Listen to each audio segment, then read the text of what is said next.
McDonald's has entered a Minecraft movie universe, and Grimace, Birdie, and Hamburglar just spawned as new collectibles as part of a Minecraft movie meal with your choice of Big Mac or 10-piece chicken McNuggets with spicy nether flame sauce. Participate in McDonald's for a limited time. A Minecraft movie only in theater. Health insurance plans come with deductibles and claims processes that are confusing and expensive. Crowd Health puts you back in control of your health care. Each member gets a personal care advocate and access to thousands of other members ready to help pay for large health expenses. Visit joincrowdhealth.com and use code HEALTH to get your first 3 months for just $99 per month. That's joincrowdhealth.com, code HEALTH. Crowd Health is not health insurance. It's a totally different way of paying for healthcare. Terms and conditions may apply. What's up, y'all? It's your boy David with Black Wealth Renaissance, and I'm here today to tell you guys about Anchor. If you haven't heard of Anchor, it's the best place to make a podcast. Anchor is a free app that has creation tools that allow you to record and edit your podcast straight from your phone. Anchor also distributes your podcast across all major platforms, including Apple Podcasts, Spotify, and many others. You can also make money on your podcast with Anchor with no minimum listenership. Anchor is everything you need to make a podcast in one place. So if you're looking to get started on your own podcast, download the free Anchor app or go to anchor.fm. What's good, family? Your boy David here with BWR, and I want to let y'all know it is going down in H-Town on March 28th. Yes, I said it. March 28th, we're going to be in Houston, Texas, hosting one of our Renaissance mixers at Muse office space. We're going to be talking stocks, real estate, business development, and much, much more. Tell a friend to tell a friend. It's going to be a great time. Going to be good vibes.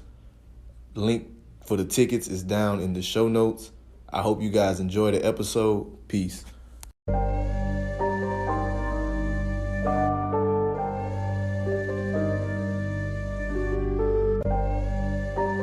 know the rules of the game. Yeah. You know the rules of the game. I don't care what color. Can you make me 100 million? Let's talk money. Can you make me that? If you can't make me that, I don't want to talk to you. You shouldn't even be at this table.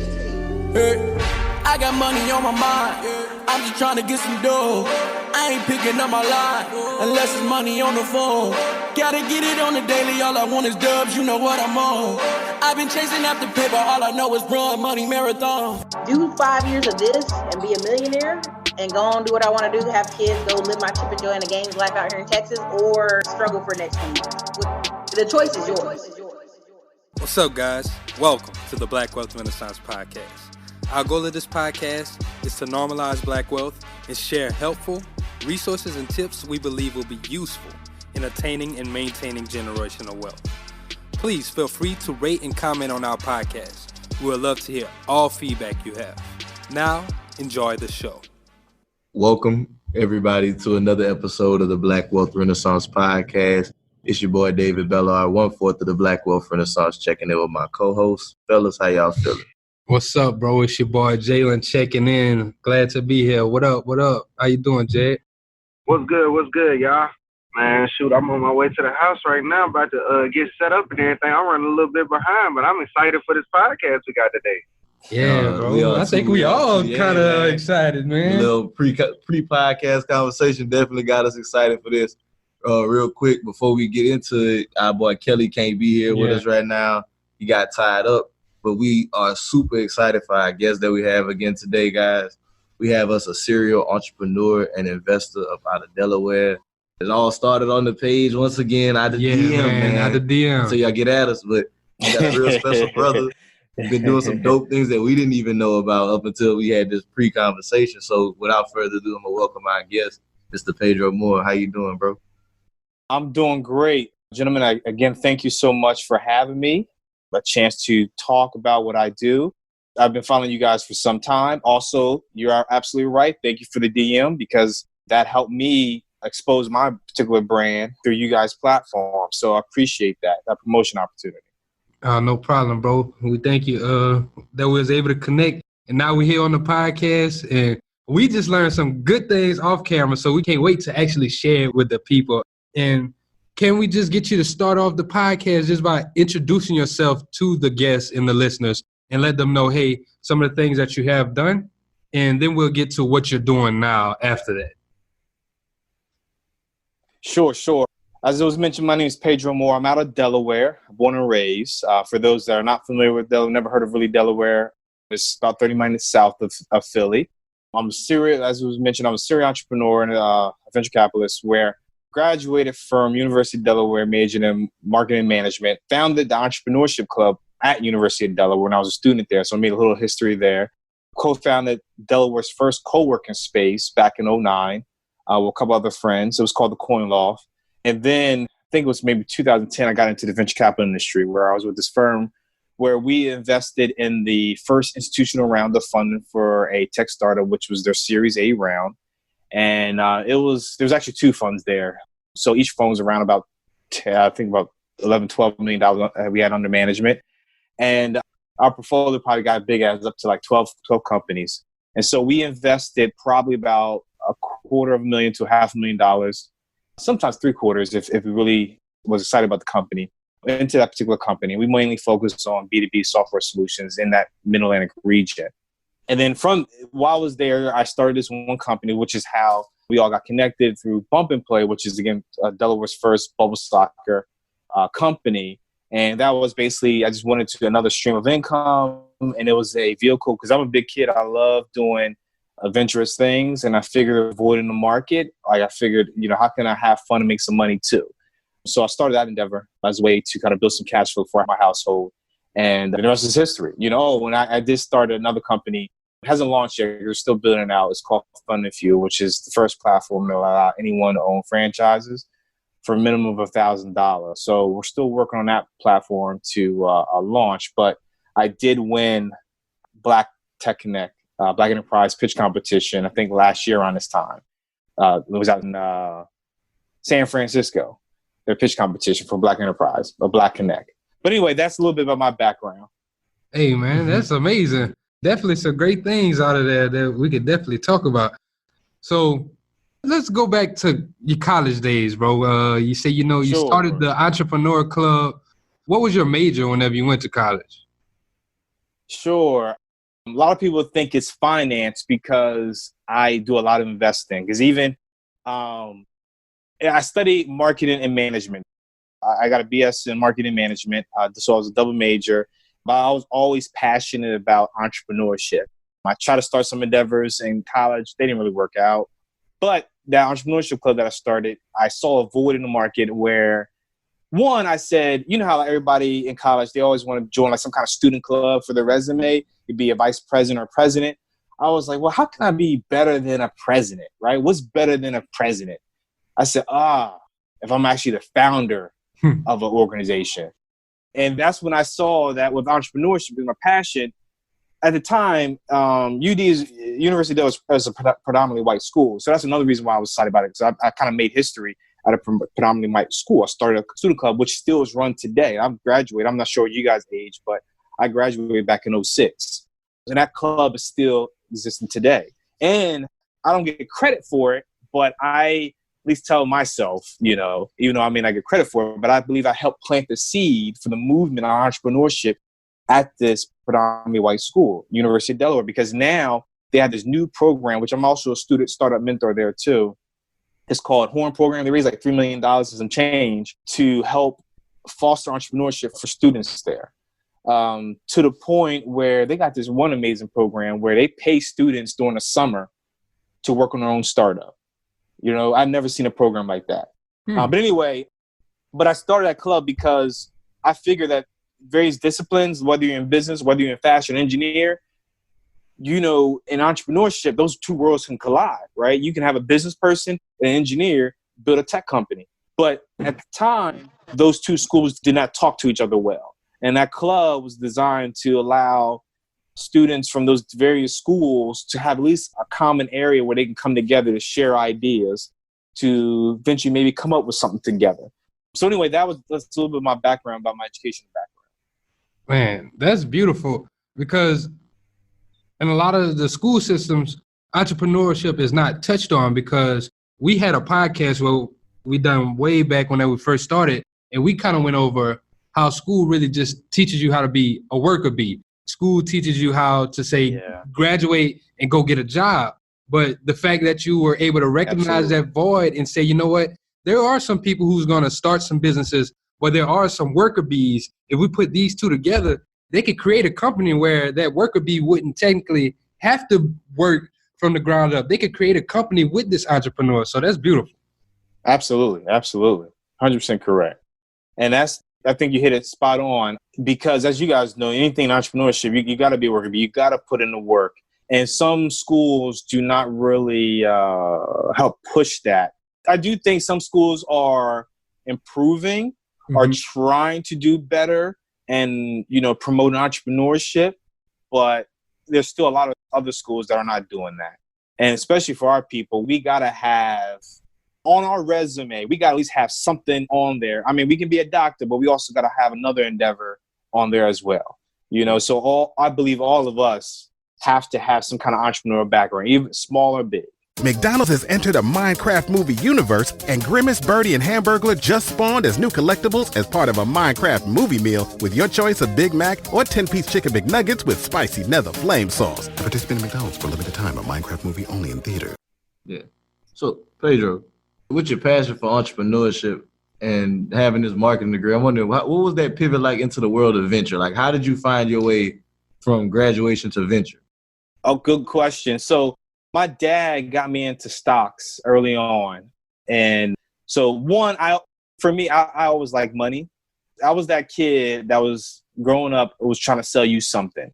I was trying to make some commerce happen. I was just that kid. I mean, my first business probably like I was 8 with my granddad, had like a little farm in North Carolina, where I would go with him and we'll sell watermelon to the grocery store or to the local people around, right? And there's like a pecan tree where I'll go pick up pecans and sell it to the local grocery store just to make my own money to buy my own bubble gum. So anyways, I was always interested in commerce, but fast forwarding, my dad got me into the world of investing in stocks, right? And so I really went hard in college where I invested in stocks a lot. And so to the point where actually by my investments in college actually helped me buy my first house that we're living in today. Because we never saved up for this house. It's just my portfolio did really well. We were able to buy our new construction home here in Delaware. But to get back to your question, because I was always investing in stocks, something always got to me, like, because when you invest in stocks, right, the price is already inflated for the most part. But I was like, hell, is there a way that you can buy? Because when you first incorporate, the value of the stock is nothing. So I was always thinking, like, how can you buy stock into something at a cheaper price? And at the time, I didn't know what venture was. I didn't know that was even a concept, but I still kept on trying to figure it out. And then because of that, going back to the entrepreneurship club, a lot of things I do is all connected. So the entrepreneurship club I started, I had a guest speaker come in. And that guest speaker was a venture capitalist. I didn't connect the dots at the time, but he was a venture capitalist, and I built a relationship with him. And I used to go and volunteer at some of his conferences that he put on, and et cetera, just to kind of build a relationship. So then fast forwarding, after I graduate, there was an opening at his firm. And that's how everything got started because of that. Because like I said, I didn't know what venture was. Venture capital now is very popular. At the time, this is probably this is when I was in college, so it wasn't as popular as it is today. But through that relationship, because me starting an entrepreneurship club, it led me to this guy who it was a Jewish gentleman who taught me the world of venture. And that's how I really got exposed to the world. I got hands-on experience of actually investing in companies. That's so dope, bro. That's your story. That's powerful. It's a lot of, like, it's fire to me because it speaks real power to relationships. Just that real lesson in the importance of building positive relationships, especially while you're at that university, because that's something that we also spoke on that same episode about college, was that's something that a lot of the times whenever we going into those positions at universities, we're not putting ourselves in a position to win afterward. So that, like, I'm just glad that I can see that. And you know what? I'm glad you said that too, it's important to build relationships. Because I tell that to new students now. I said, you want to go to college for 2 reasons. 1, obviously get a good education. And then 2, network. Because that's really how you're going to get your return on your investments, through your network. But a lot of times, in order to kind of build those relationships, you have to do good in your classes because those professors know a lot of people. And if you want to get in good with those professors, you got to do good in their class, right? You can't be getting D's and F and expecting them to make a connection for you, right? The reason why, like in Harvard and all these other Ivy League schools do well is not the fact that they're necessarily smart. I mean, yes, they may have a little more advanced curriculum, but it ain't that superior than other places. But it's their network. It is their network that they have, their connections, and that's really what's really important as you go into school. No one taught me that. I just did it, but that's what I tell everybody that's going to college now. Education gets good grades and network, build relationships. Oh, that's amazing because what you got, Jared? Oh, no, I was just going to say, I think that's really, your whole story is really cool because of the fact, like, it speaks volumes to, like, putting the work in first and then seeing the ROI on the back end. Because club, and, you know, somebody else will come back and be like, oh, he got that job, you know, he was lucky. But it's like, no, it wasn't luck. Like, you put in the work to put yourself in the position so that you could make those connections and end up being Amen to that. That's really dope. Like, that's like the story. Yeah, you're so spot on, man. It's that investment. It's that investment of time. That's sweat equity. So, the investments. Now you got me real interested because we spoke with John Henry. And John Henry, he's in Venture Capital himself. Mm-hmm. But we didn't really, in that episode, I don't think we got a chance to really take a look at venture holistically and, like, really explain to people what venture is. Because I know earlier in your story you mentioned, like, y'all got in on somebody's Series A funding round. And it's like, people may not know what all that is. So could you kind of explain what venture capital is and, like, what you do? Yeah, absolutely. So I'm going to first talk about private equity. So private equity that's really the beast of the beast. Most big brands that we know are affiliated with are probably owned by a private equity fund. So private equity, and this is also explained in venture, really, and simply put, is where they raise money from either bigger institutions or really rich people, put that money in a pot, and they invest that money. Private equity focus, however, the difference is private equity focuses more so either on real estate or mature businesses. Venture is more like a subset of private equity, where it's more of call it like a riskier asset class because you're invested in high risk technology, right? And that subset so the venture fund is the same premise of the fund managers have to go raise money from big institutions, high wealthy people to put money in this pot to invest. But the idea is that they're going to invest in high scalable startup companies that could yield a minimum of 10 times their return within 5 to 10 years. So when I was mentioning about Series A, Series B, those are just, another term that we use, you may have heard me say it earlier, is institutional funding. All that is just a proper way to say that, was another way of saying what venture capital really is. And Series A is just considered the first round of institutional funding for a high growth startup. And so those series can go up to however long it needs to go up to like Z if it needs to. Now, the likelihood of that happening is very slim, but most startups go from a Series A to a Series B to a Series C. And then the expectation is it goes one or two directions. If it's not sold by that time, the expectation is that company is growing substantially, that in a good way, or that company is sinking around that Series C, Series D round. But basically, it's venture capital is just their first line of institutional funding. And so startups at that stage probably have a team, have a product market fit, probably already have some sales, but they need this capital for growth more so. It's not really so much for development, even though you can use some of the capital for development, but it's really for growth. And each venture fund has their criteria, but really it's just for growth. And all it is just their first round of funding. That's all it is. And because the rounds before that, even though there are a lot more seed funds today than when I started, but normally, historically, those were rounds for angel investors, family and friends, et cetera, et cetera. So that's why they always say the Series A is their first round of institutional funding. I hope that answers the question. If not, I can explain it some more.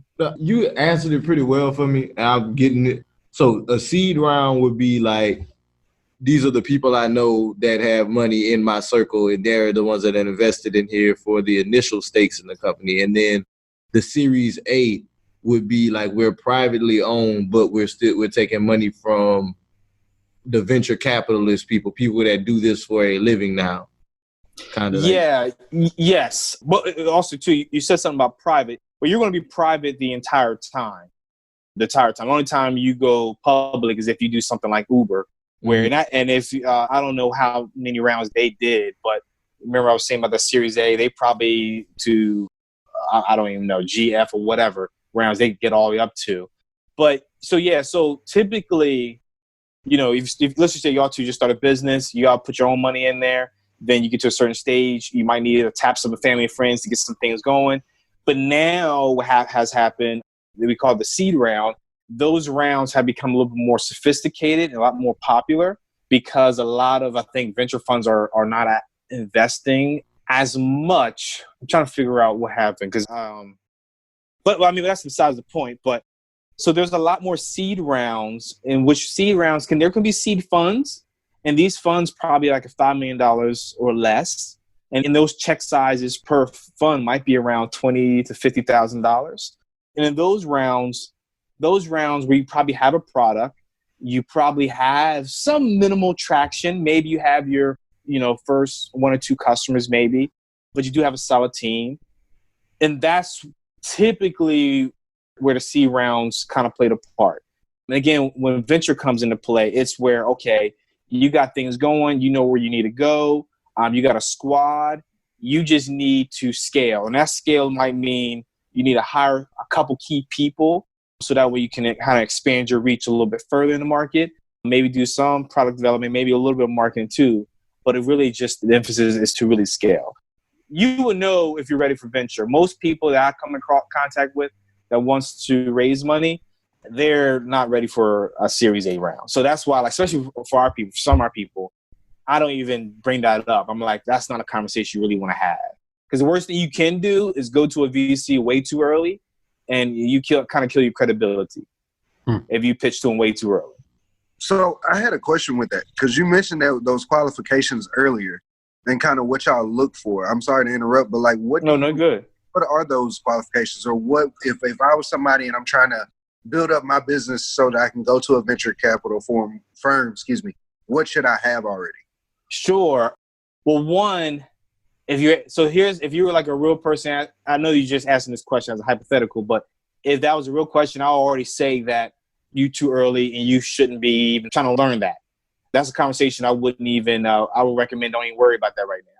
But to answer your question, each VC fund, a lot of times even seed funds actually has their criteria. Because even though I was trying to give some general standards, but each VC fund or seed fund has a criteria where they actually always, so that's one thing I'll do emphasize, look at their criteria. So their criteria may say that they focus on certain industries. They may focus on certain geographic location. They may be a certain size, right? So each investment fund will say what they invest in. But to answer your question, kind of give you some general ideas, again, there's no, a reason why I can't give an exact, because there's no exact. Because there's been times we invest in the teams, there's maybe 2-man team, but there's also been scenarios where there's maybe a 5-man team. I got one example in my head, it was a 7-man team. But it's just more of, what does that profile look like? Is that entrepreneur seasoned? What's their background? Their market, obviously, but is their product, one, finished, right? Is their money going to be used for scale? Those are just some kind of questions. And a lot of times, because capital is becoming even more competitive, we want to see what kind of traction they do have, right? What have you done prior to getting to us? And that also helps dictate whether we want to move forward with you as well. But again, just each VC fund had a criteria. Because like our VC fund, if you were, let's just say, a social media platform, a B2C platform, even if you're doing amazing things, we probably would not invest with you because it falls out our criteria. We primarily focus on B2B SaaS solutions, software as a service solutions. And so like let's just say if it was I'm just making this up. Let's just say Snapchat came to us out of California. If they would have presented to us, there's a good chance maybe we would have passed because it doesn't fit our criteria, right? Because when we raise a fund, we pitch to our institutional investors of this criteria of companies that we're going to invest in. And we typically got to adhere to that. We can't really waver outside of that. Hey, great gems. Yeah. Hey, my boy out here spitting that hot fire. So let's pivot to after VC. You know, you've done your thing, and now you said, I need some extra income. And what was that looking like for you to start the bubble soccer? And for those who don't know what bubble soccer is, can you, one, explain that, and then two, look at like, how did you look at the market and say, this is a need or something that I can make thrive within my area? Sure, absolutely. Good question. So bubble soccer, and my company is called Bump and Play with the letter N, B-U-M-P, the letter N, play. So anyone want to listen, you can follow me on Instagram so you can kind of really see all the pictures in the video. So bubble soccer essentially is that, or bubble ball or knuckleball, those are some other common phrases. Is the idea is that you get inside this inflatable bubble, your legs are free, right? But your body's fully submerged inside it, but your legs are free. You get to play soccer and you get to like bump and smash other people around, right? So you can play other sports too, but soccer was the primary thing where this concept initially was created. So the idea is you play soccer, but you're inside these inflatable bubbles with your legs free. You run around, kick the ball, smash into people, and just have a whole bunch of fun. And I created that because, one, I just always been, at the time I had another stream of income because, and part of the motivation was too, when I was saying that we first bought our house from my stock portfolio, what happened was soon after we closed, we bought the house based on two incomes, my wife and I. She lost her job. And at this time, I didn't have another stream of income. So I'm like, oh, that sucks, right? So we had to pinch pennies hard. So I did start teaching, but what I did was took that teaching money and start investing in this, because what I did was two things. Going back to your question, I saw on social media how this video went viral, all these people playing. I think it was from Australia or something like that. And I'm like, yo, that would be fun to play. And then I kind of Googled it to figure out if it's around this region. And I did see something that was kind of like in deep Philly, but nothing really in Delaware. And so I was like, okay, is there a way that I could, play this, have fun, but also make money? So I started doing my research. And now this is what I learned because of Ventrue, invested in tech companies, this whole concept called lean methodology, where you start with a minimal viable product, the MVP. So even though this is not tech, but I still kind of took that concept. So what I did was I knew how to build a website. So I built a website with a landing page, and I started spending money on ads. Just before I bought the money, I just want to see, like, will people sign up to potentially give me money to book this equipment? And I actually started getting leads from this. I'm like, oh, snap. It was to the point where, like, oh, crap, you might really, really want to buy some equipment before people think you a liar, right? Because I just made this website as if I'm already existed. But really, all I had was a website. I had no equipment. But I was basically just trying to promote to see if I can get some kind of demand from this. And like I said, I did. I got a good amount of demand. I'm like, but then I was like, oh, Pedro, you're going to have to really buy equipment because people are going to think like you out here scamming people. So anyway, I bought the equipment. I did have a partner, but things kind of went south. So he moved away. But initially we kind of put our money together and bought our first set of suits. And then what I did from there was I did offer a free event. And I'm giving some knowledge too for any of those people that are listening, that if you want to book something, do something in your area, but this is what you do. You create a free event to create some noise. And because what happens is people are going to get excited. People are going to share the content on social media. They're going to tag you. And then you also can use that footage, because this is a business all about imagery, right? You use that imagery to promote on your social media. And then it also gets some clients. So then anyway, that's how I basically got into that world. I saw a void. No one was doing it in Delaware. And I wanted to strike while the iron was hot. And that's exactly what I did. And I got a lot of press, a lot of other little stuff too. But that's how I was able to make things happen. This is back in 2015. Hey, that's smart how like you reverse engineered and stuff, because a lot of people that say, I need the product first before I go do anything. You said, no, let me see if this is even a hot enough product for me to sell. Yeah. Where you were like, I'm not going to mess up any money. Like you said, you were living off of one income. So you had to be very strategic with it. You couldn't just say, let me go invest in these bubble balls and make it happen. But that's cool, bro. That's cool. Correct. Because one thing I do tell people is they always, I always advocate to, like I said, I'm all about entrepreneurship and building wealth. So I'm always an advocate of making sure you have a certain amount of money in your savings, right? And I say have it for two reasons. One, emergency, but also investment, right? Because that way you have a lump sum of something. Because what if I didn't have, anything in my savings to invest? So I had to ask my wife, say, yo, you mind if I tap this? But to help convince her, that's another reason why I did that, to show like, okay, look, there's some demand here. I think this could be big. It was okay that I actually, move forward with this. And she, of course, said, yeah. And then that's how it happened. The NBA playoffs are here, and I'm getting my bets in on FanDuel. Talk to me, Chuck GPT. What do you know? All sorts of interesting stuff, even Charles Barkley's greatest fear. Hey, nobody needs to know that. New customers bet $5 to get $250 in bonus bets if you win. FanDuel, America's #1 sportsbook. 21 plus and present in Virginia. Must be first online real money wager. $5 deposit required. Bonus issued is non-withdrawable bonus bets that expires 7 days after receipt. Restrictions apply. See full terms at FanDuel.com/sportsbook. Gambling problem? Call 1-800-GAMBLER. Hey, my man said, what you got? I think something else that was like really, really cool out of there is like what you did with the minimum viable product, and kind of like to piggyback off what y'all said, but like that's why I think entrepreneurship is so dope in the fact that like as long as you keep doing it, you keep getting better. Yeah, so it's like you probably didn't start out knowing about a landing page and all that different type of stuff, like drawing in the leads and all that stuff, but you learned it over time. So that then now you're like, okay, 5 years in the future, and you're like, all right, well, I want to try this business opportunity. You already know how to make sure it's good before you even spend money based off the experiences that you've done before. You know what? You just hit the nail right on. Because I said I know how to build websites. You want to know how to build websites? I had another business friend out of college that I didn't sell $1, and I lost 10 grand on that. And I had a website. It wasn't doing nothing. And I ran out of money and I couldn't pay the developer. So what did Pedro have to do? Research how to build websites so I can at least try to keep that website going.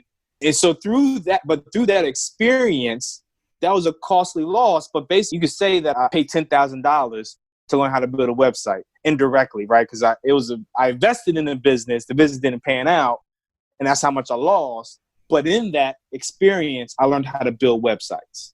And even from that skill, I even, build websites for other people and where I made money. And I don't really promote that, but I just do that as a kind of like quick cash or whatever the case may be. But I had that skill set that's available. But to your point, absolutely. And that's what helped me get to where I am today, even with the bubble ball business. And a lot of people, they don't understand that. Like those losses do come with a lot of lessons and a lot of value. Oh, amen. It might hurt in the beginning, but you can say you done made that $10,000 back, probably 2-3 times off of that. Absolutely. Oh yeah, I made my money back well past that. Absolutely. I met, and to your point of, this is one thing I tell a lot of other people too. And I sometimes tell myself this when I do lose, even today. So I met, I know there's a Buffalo Wild Wings. I know the owners, a couple franchises around here locally. And I had a chance to meet them just because I like building relationships, especially with successful people, right? You learn a lot from them.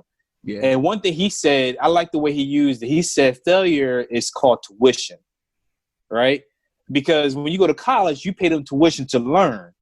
Failure is the same exact thing. You most likely you lose money, but you also learn. So is that not the same thing as paying tuition going to college? So that's one thing I tell people. If you failed or lost money, don't get buried in that. That's just tuition. You just pay some tuition. That's all. And just keep on moving. Like one of my favorite quotes.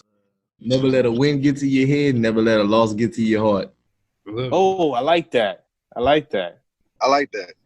Because it's really true. Like everything, and I even compare it to like everything else in life. Like it's not going to start easy. Like everything is going to have a learning curve. Like when you were Amen. a baby and you were trying to figure out how to walk, think about what you would have. Think about how many of us would still be sitting down right now if all of us just gave up the first time when, dang, this walking stuff kind of hard. You know what I'm saying? Like, I can't figure this out, how to use these little legs up under me, bro. This stuff hard. But, like, you didn't give up, and over the time you figure it out, everything is going to be hard starting out. You know what? You're absolutely right. You guys, maybe I didn't share this with you guys because I'm working on a new deal right now, literally right now. Like, we're in the middle of some contracts and negotiations. And this deal is the first type of deal that I've ever done, which is I have me and a friend, we're trying to actually buy a business. And I don't really talk to a lot of people about it because it hasn't closed yet. But I keep telling a lot of people, like I tell my wife a lot, like, man, I'm just so nervous. And the thing is, I don't want any mistakes to happen because I don't know. I'm just, this is my first time buying a business. So I'm scared, right? If I want to be honest, right? Because I never bought a business before. But I know that there are going to be some moments where I'm going to have to pay some tuition, unfortunately, right? Because I think that just has to happen, right? For a baby, I have a newborn son that I don't know, a little nugget. I don't know if you guys know. He went viral. I don't know if you guys look at my end of September. He was the baby going, if you look at my page near the bottom, he's laughing over the W and M. And like Justin Bieber shared it. We've been on Good Morning America. A lot of people have shared it. But anyway, so my point is that I'm using him as an example. Like for him to learn how to walk, he had to stumble a couple times too. He had to fall down, but get up. But eventually he learned how to walk. And I believe the same process is the same thing for entrepreneurship. You're going to take baby steps. You're going to get some bumps and bruises. But eventually you're going to learn how to walk. And you're going to learn how to walk well. So I sometimes have to talk to myself, even going through this contract with buying this business, is that I got to sometimes tell them, Pedro, there are going to be some surprises. There are going to be some this or that. But this is the first stepping stone from you even buying even bigger businesses down the road. Because I have a personal goal of mine financially and the way I want my life to look in the future. But I believe this is just the first step of that. And this business is not a huge business, but it's a nice business. And I even kind of thank God where I was able to negotiate a good price. And because I've been reading, I've been studying, I've been trying to figure out. I mean, I've learned a good bit because of my profession, but my profession teaches you how to invest and get, a minority stake in a company and how to manage that, but not when you get majority of stake in a company.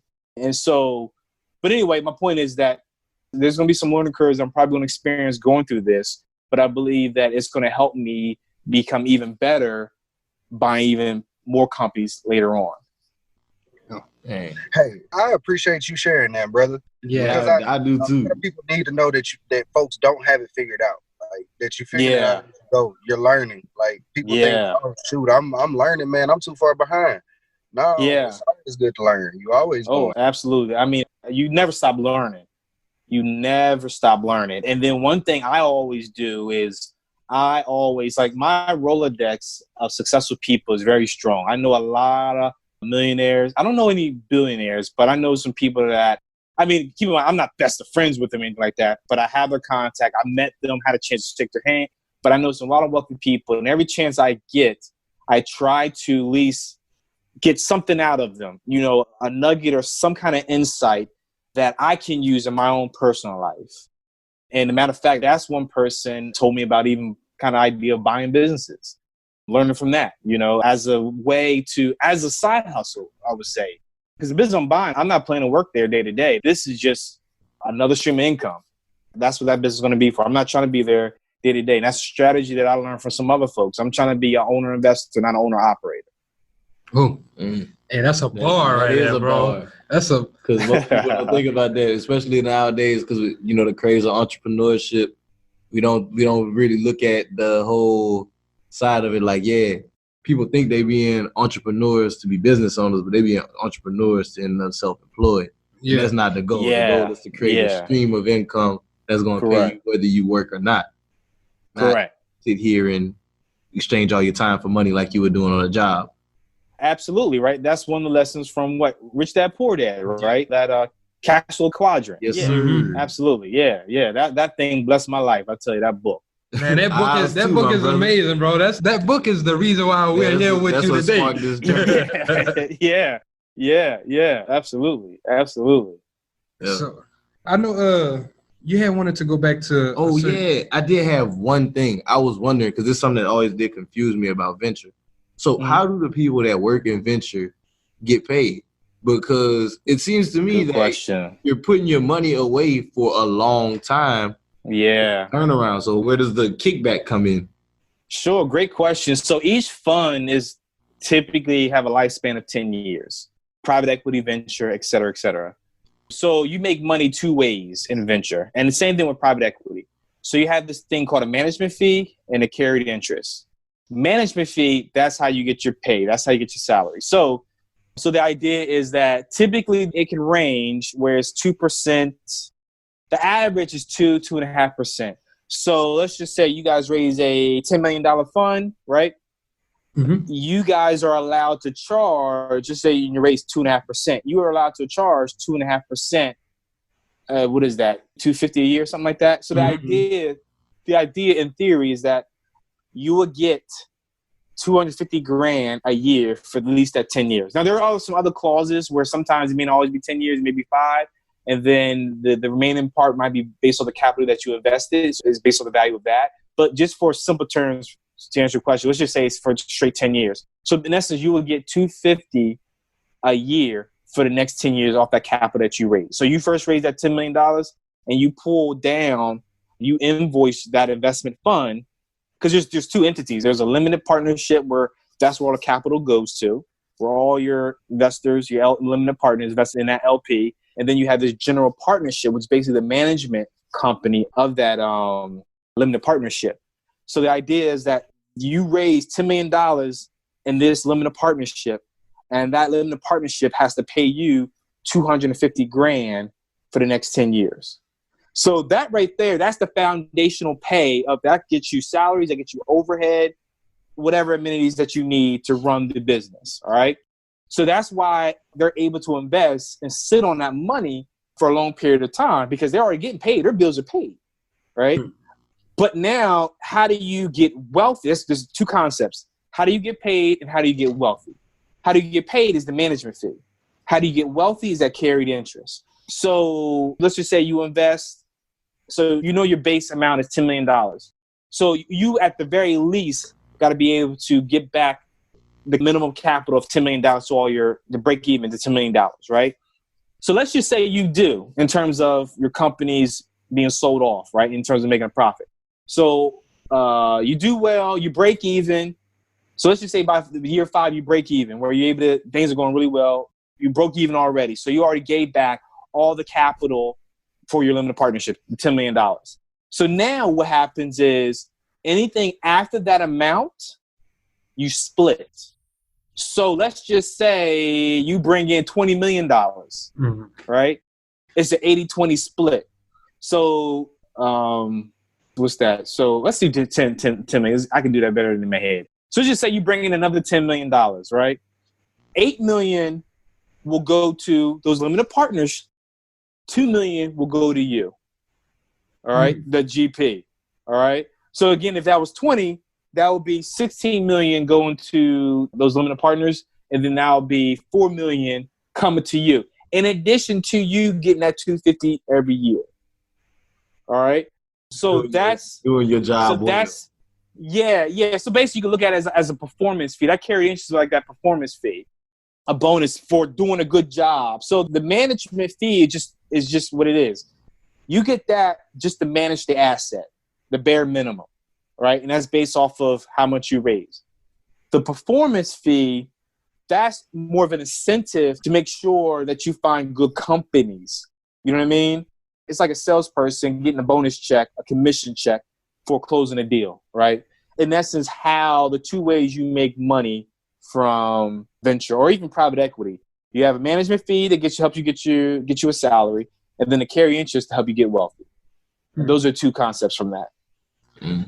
Y'all better pay attention. Yeah. I'm gonna say y'all better pay attention.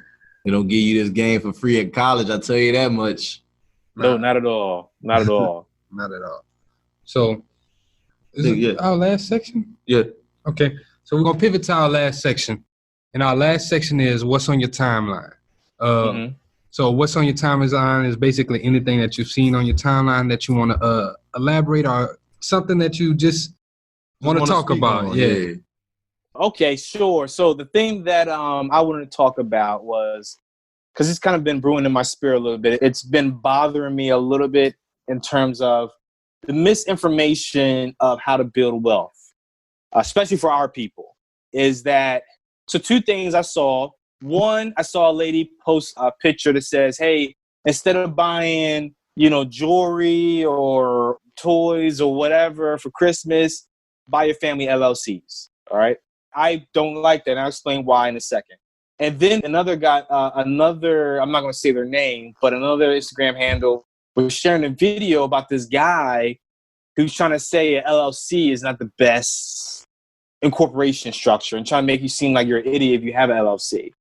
And so those are the two things on my timeline has been disturbing me is basically, there's people out there who are misfeeding our people incorrect information about building wealth.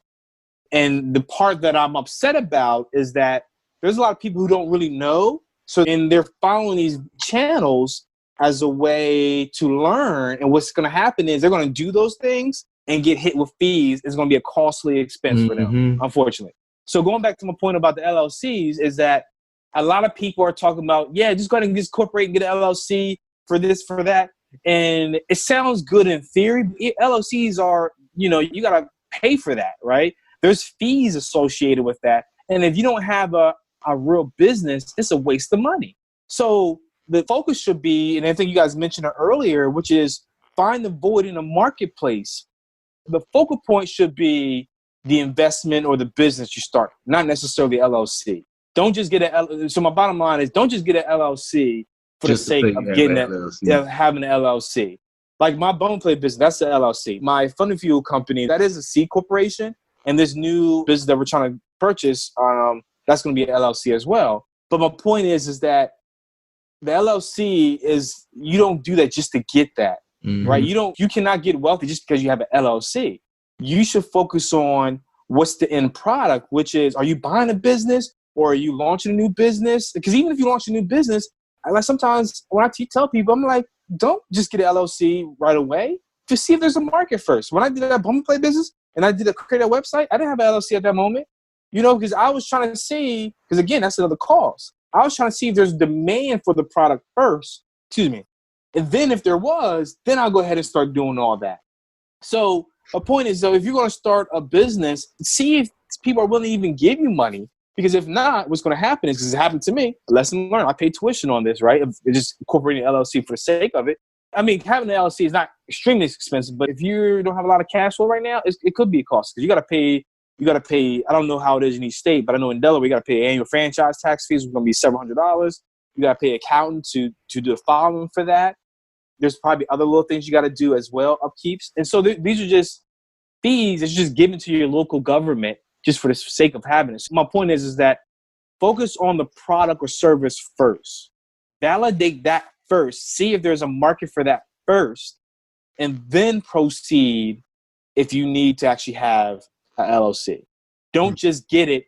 I think we're like, a lot of times we're putting the cart before the horse. If you discover that there is demand, people are willing to give you money for the product or whatever, then go ahead and protect yourself. But even if you don't, depending on what you have, if you're just doing freelance consulting, you can be a sole proprietorship, right? So my point is that really seek proper counsel before you do anything, right? Like I said, there's a lot of people who pushing creating LLCs because they get paid for it. So they're going to push for that, right? They get paid if you form an LLC. So of course they're advocating for you to do that. And you don't want to do that just because of that. And the other point is that the other video was this guy saying that you need to have a C corporation and not an LLC because basically you're not intelligent if you don't do this. Because he was saying something about protecting liabilities. And so I know what Instagram account that shared it, but I don't want to shout them out. I don't want to tell it to them. You gotta tell us after. You gotta tell us after. Yeah, I'll tell y'all after the thing. But again, that was an example of, so now it's making people who are watching the video feel like they got to go get a C corporation. And a C corporation, depending on what you have, it may be warranted. It depends on what your strategy is. So the real sole purpose of like a C corporation is that it's really designed for like a lot of high growth companies because it definitely gives opportunity for stock options and have multiple, like endless amount of people that are on your cap table. LLCs a lot because it basically, I think I'm remembering a little bit more now. He's basically saying, you know, wealthy people, they all have C corps, they don't have LLCs, that's inaccurate. There's wealthy people that have LLCs, and there's wealthy people that have C corps too. But it comes down to what is your product, what is your service, you know, and what is your strategy. Neither one is right or wrong. It all comes down to what is your strategy. So Fund and Fuel, I plan to eventually scale that and be the first platform for investing in a franchise for a minimum amount of money. That will require, and also too, if you are trying to raise, I think you asked question, what are some criteria? You got to be a C corp if you're trying to raise VC money. All right, that's just one requirement off the bat. So you got to be a C corp to do that anyway. And that makes it better for the cap table because for LLC, I can't remember, I don't know the exact number, but you're only going to have so many people on your cap table. And with a C corporation, it makes it easier to divide up shares amongst various people and stuff like that. So anyway, my point is that my Fund and Fuel, that's a C corp because I plan to raise money from VCs, stuff like that down the road. So I set that up. But my bone play business, that's just a small family business. This episode is brought to you by LifeLock. It's tax season, and we're all a bit tired of numbers. But here's one you need to hear. $16.5 billion. That's how much the IRS flagged for possible identity fraud last year. Now here's a good number. 100 million. That's how many data points LifeLock monitors every second. If your identity is stolen, they'll fix it. Guaranteed. Save up to 40% your first year at LifeLock.com/podcast. Terms apply. You know, as a small, simple business, LLC is the most simple structure, household still protected, et cetera, et cetera. And there's even another thing called an S Corp election. My point is that my bottom line, if I would have ended, is just that we got to do better of weeding out the people who are not giving us the correct information to make sure we are feeding our people the correct information to build wealth, not the information just so we can get another dollar out of them, but help them correctly to learn about building wealth properly. And so it's just my pet peeve that just to get LLC is not the best strategy. It's just not the best strategy. Amen. And we actually had an episode with Miss Shaquana Brooks. She's Miss Business. She's a CPA, and she kind of went over the differences between an S Corp and a C Corp and an LLC. And each of them have their different benefits, like you said, for your product and your services. If you're heavy in real estate, you're going to want to go with an LLC because of the tax benefits. Like she explained, the depreciation that you can claim on that investment. But like you said, if you are planning to issue stocks or scale to a larger, more like dominant force in the future, C Corp will probably be the best way for you to go. Correct. So correct. It just comes down to your strategy. What are you planning to do? That's all. And just to speak on that whole thing that you mentioned about weeding out those people, I wonder about what's a practical way that we can do that as us people who are trying to work on educating our people in a positive manner, because I see that same issue all the time. I remember I seen a video one time, it was Dr. Wharton. He had mentioned that he was like, the age of the internet, it's very easy to believe something that's false is true because it takes is for one person to say it and then other people to think it's true and echo that opinion. And now you become inundated with this information. Now you think it's true because everybody believes. So that's a doozy. I'm thinking about ways we're going to find a solution for this shit. Yeah, I don't know as of right now, I don't know how to help weed that out. But I mean, you make a good point. And I think, the internet has been a blessing and a curse, as you said, because anybody can be an influencer at any moment, right? And they just speak if they have the ability to speak well and sound like they know what they're talking about, people are going to believe, even though they may not be saying anything correctly, right? It's like that whole concept of drinking the Kool-Aid. I think, I don't know, was that Jim Jones or whatever that was back in the day? Is that if research shows that if a person can really speak confidently and forcefully, even though what they say may not make any sense, but they can move a crowd and convince the crowd to believe in what they have, just based off their ability to speak. And that right there is scary because it's especially for our people when it comes to building wealth, is that it's going to convince people of something incorrect. And they're going to go down that road and be like, oh man, I shouldn't have listened. And then now they're fees, debt, and I mean, they're in a hole basically. Mm-hmm. And then what that's going to create in the end is like, oh man, I can't even trust black people. They don't know what the hell they talking about. I got one last thing I want to say about this. Y'all don't go recruiting people for money for some companies talking about financial freedom. That's all I got to say on that. No MLMs, man. You said no MLM, multi-level marketing? Yeah. Yeah, I'm not a big fan of those either. I get hit on a lot because of my business background. But you know what? I'm not a fan, as a personal preference, I'm not a fan of it. However, I do know someone that did literally become a millionaire off of that. And then the only reason, but I actually like him. Only reason I like him because he don't pitch it like everybody else pitch it. He still, because with those MLMs, they preach like, hey, if you do this, you're gonna make so much money, you're gonna be financially independent, et cetera, et cetera. But then they quit like 2 months later. Mm-hmm. This guy he treats it as like a real business, as if he was opening up a bakery or whatever. And so he's been committed. He's been doing it for like 10 plus years. But for my personal preference, I'm not a big fan of it. I have a personal theory about MLMs actually causing like that rift in the community, like that has African American people where we are as far as entrepreneurship. Like a lot of their, in my opinion, at least the folks that I know, their experience has been like Avon and different stuff like that, where it's just like they didn't really know all of what they were getting into. And so it led to a distrust later when they hear of anything about entrepreneurship. It's just like, oh, that's just that old, selling stuff.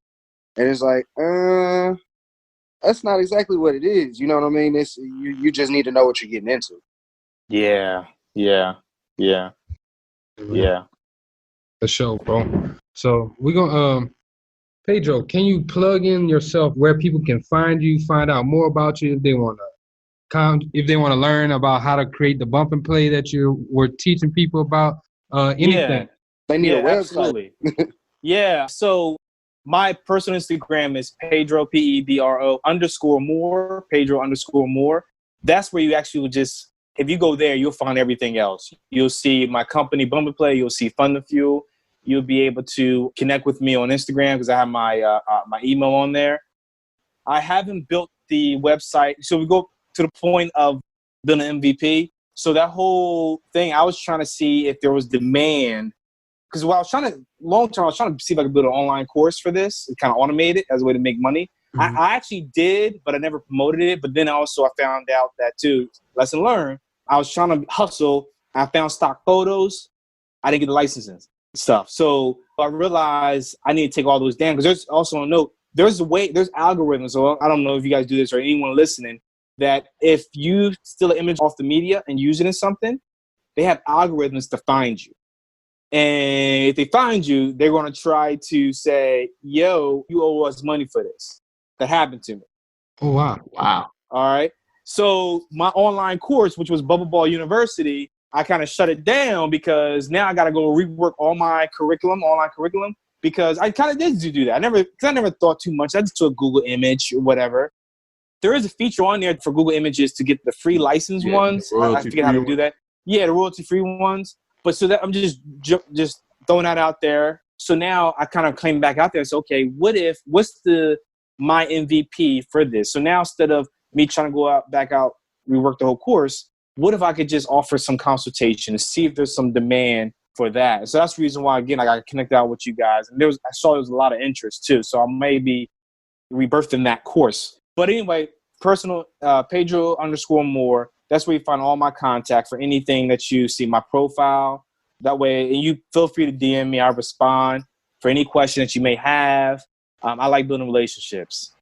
Plus, you get to see the video of my little son who went viral. If you scroll down a little bit, that was exciting. But I mean, we probably got like 20. Which video was it? 20.